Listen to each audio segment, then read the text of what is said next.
I'm honored here today to be invited and to speak in this forum, the St. Petersburg International Economic Forum 2025. This forum is a forum that combines and gathers leaders from the West, the Global South, the East, and where Eurasia meet.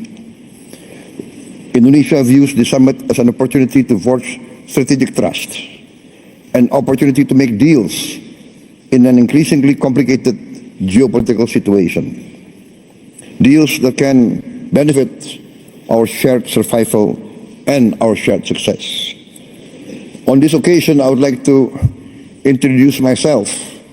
I am Prabowo Subianto, President of the Republic of Indonesia. I've just been inaugurated on 20th October 2024, and this is my first International Economic Forum, so I apologize if I'm a bit nervous.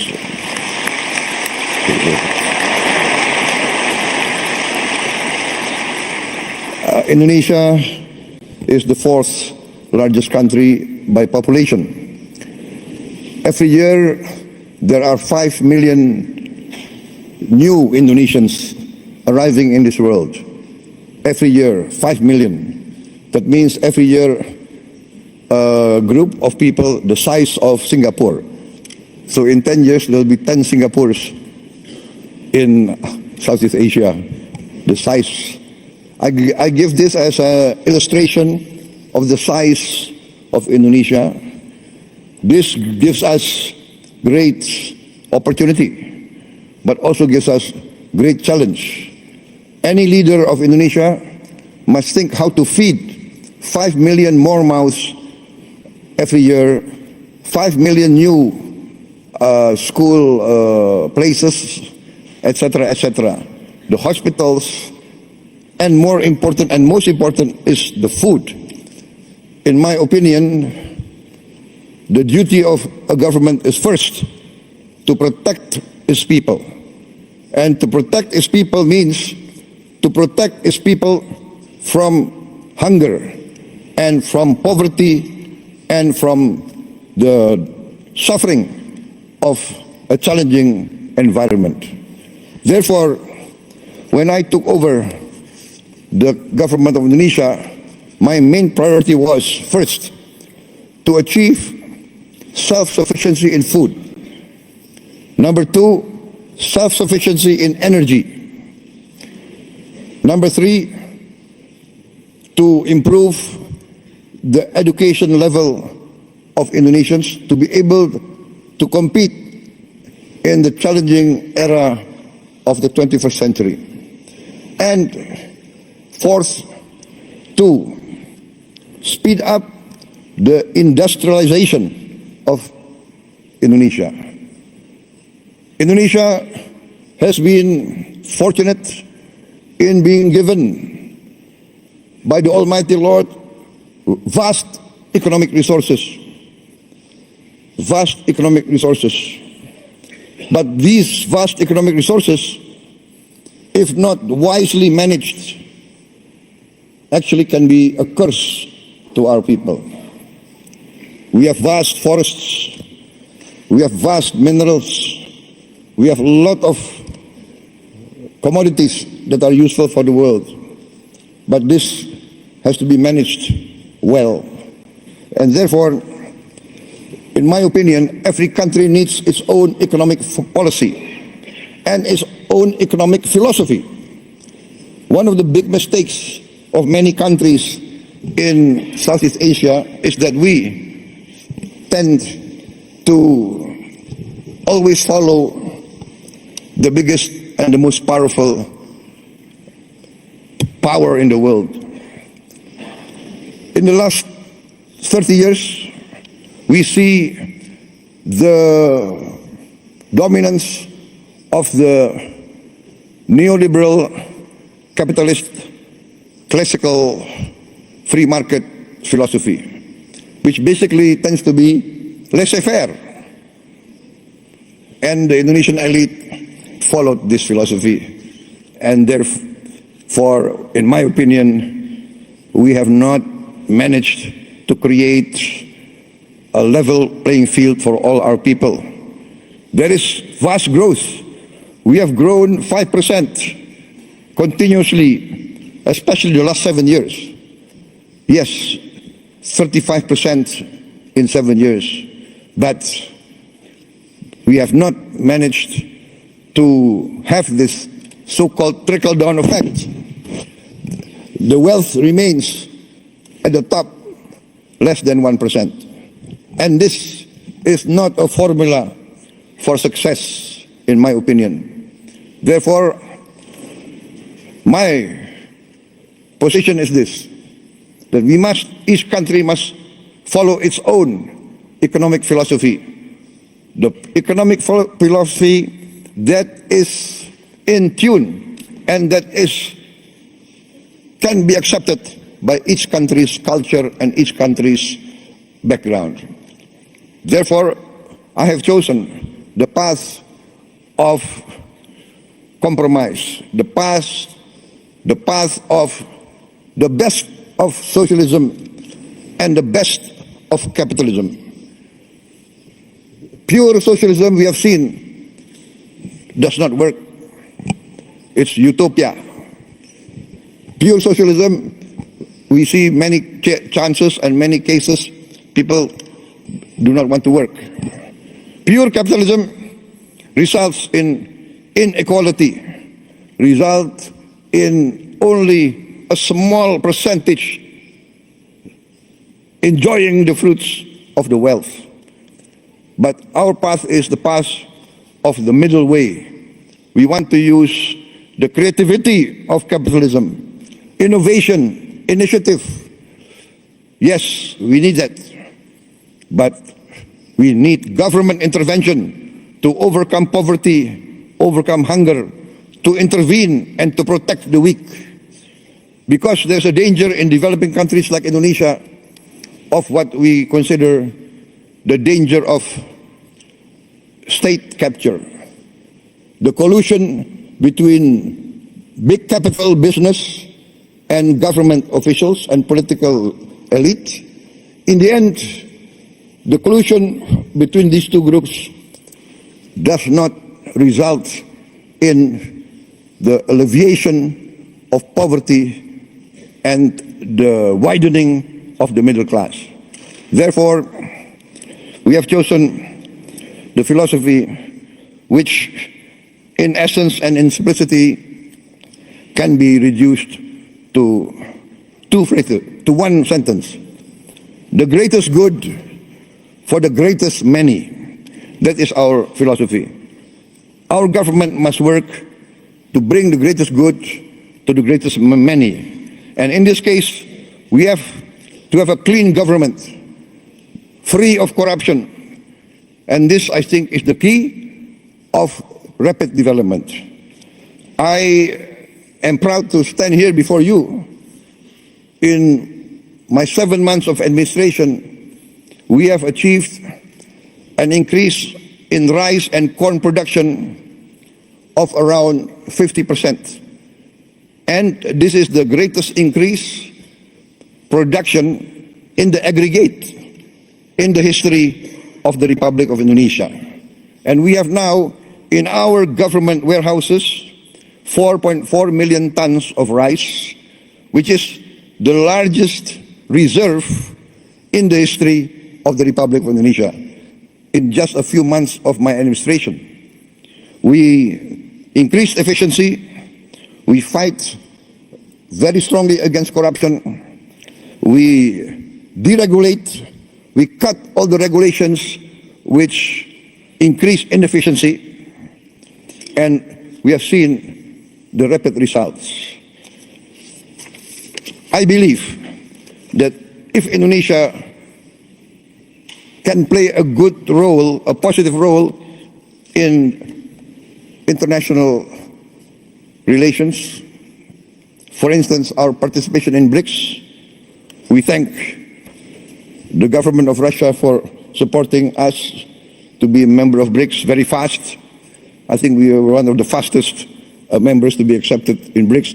Also, Madam President, former President of Brazil and President of the New Development Bank, we are also accepted into the member of New Development Bank, also very fast. We thank also the government of China for supporting us and the government of South Africa. And we believe that together BRICS can contribute significantly to stability, prosperity of the world.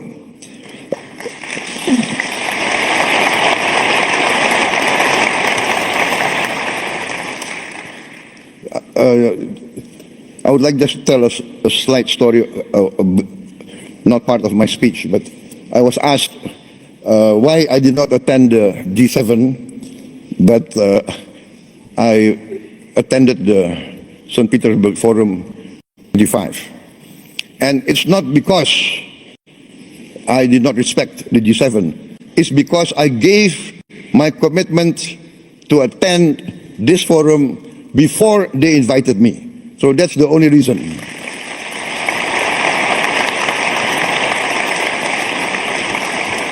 So please don't read too much into the event. Sometimes political observers, they want to read, is this a political statement? Right? No. Indonesia, by tradition, always non-aligned. We respect all countries. Our foreign policy is very simple. One phrase: 1,000 friends, too few. One enemy, too many. We want to be friends with everybody.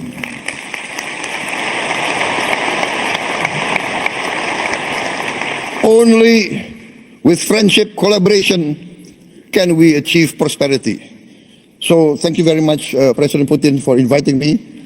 And because you invited me, I can be here today in this historic city, a city of heroism, a city of great patriotism, and as an amateur student of history, I followed the history of Russia, and I know the significance of St. Petersburg. And I had the honor of attending the cemetery of the victims of the war a few days ago. So thank you very much for this invitation.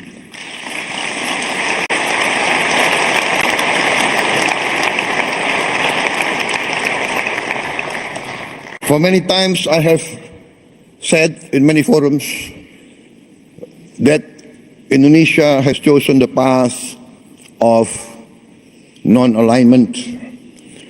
We consider that this world must develop into a multipolar world and is developing towards a multipolar world. The world of unipolar centrality is past. This is the trend of history. This is what's happening in front of us. And so I value very much the leadership of Russia and the leadership of also China. And I want to be very frank, in the present world, in the global south, I think many from the global south will agree with me. Russia and China has never had double standards. Russia and China has always defended the downtrodden, has always defended the oppressed, has always fought for the justice of all peoples of the world. So I say this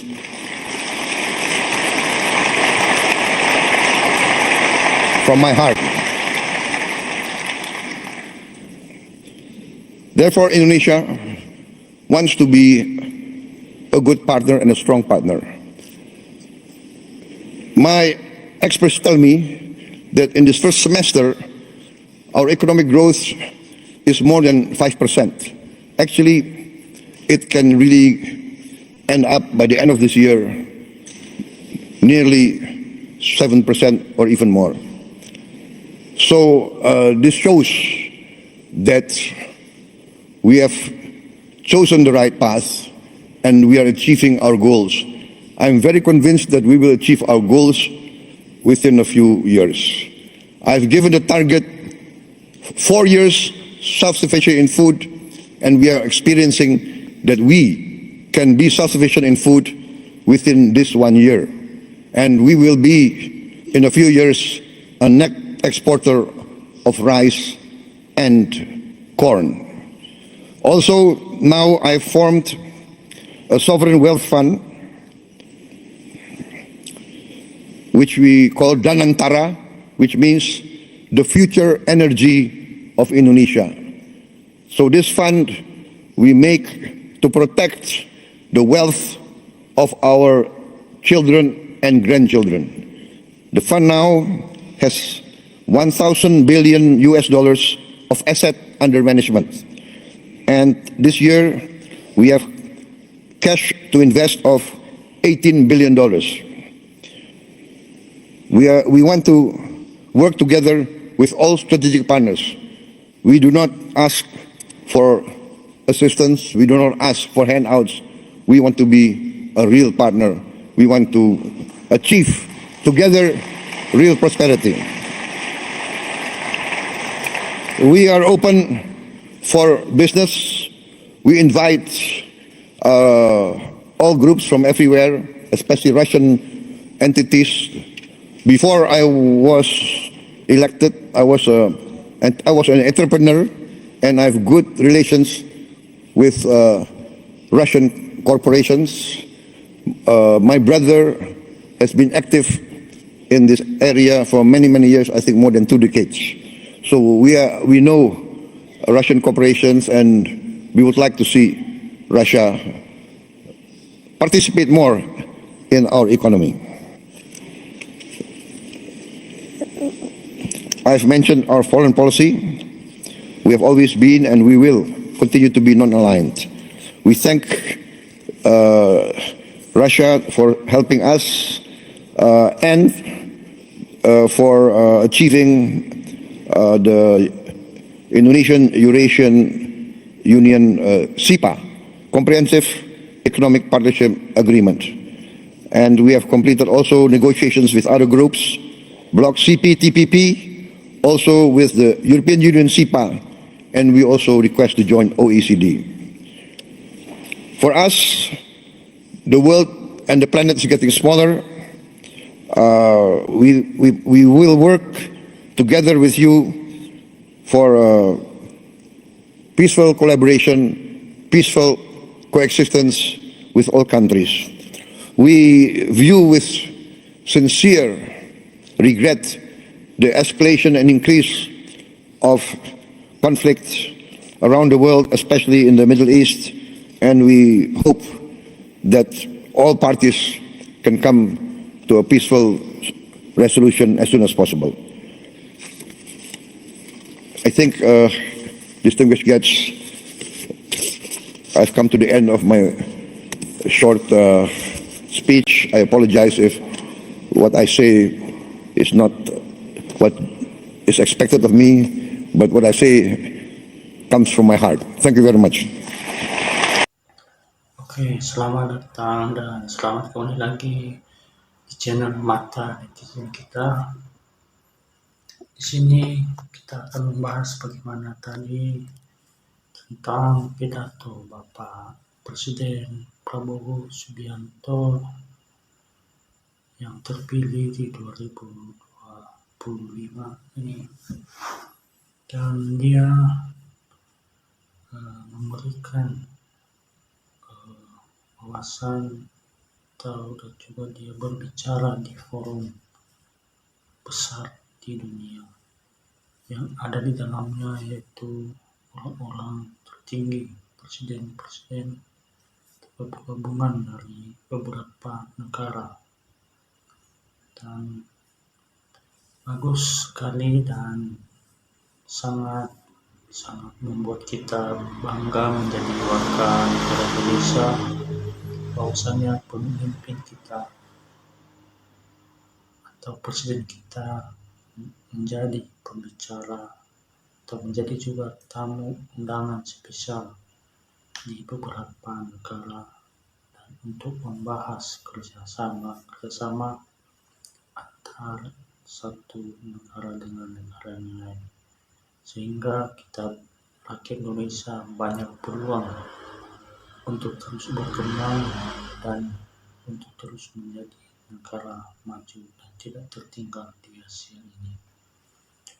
Dan dari hal yang dilakukan Bapak Presiden Prabowo Subianto, kita sangat apresiasi sekali, dan kita sebagai masyarakat memberikan dukungan yang terbaik untuk Presiden Prabowo Subianto untuk terus melakukan janji-janji dan tanggung jawabnya sebelum dia menjadi Presiden Republik Indonesia, untuk terus melaksanakan dan membangun negara kita ini, memberitakan ke seluruh dunia bahwasanya kita negara Indonesia punya sekali hal-hal yang unik yang bisa dikembangkan dan juga bisa menjadi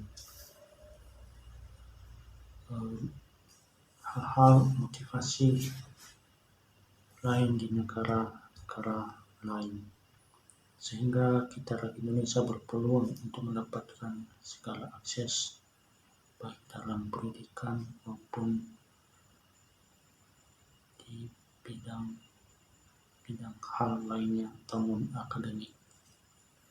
Dan dari pidato Bapak Presiden Prabowo tadi banyak sekali menjelaskan hal-hal tentang keinginan atau memberikan tentang hal Indonesia kepada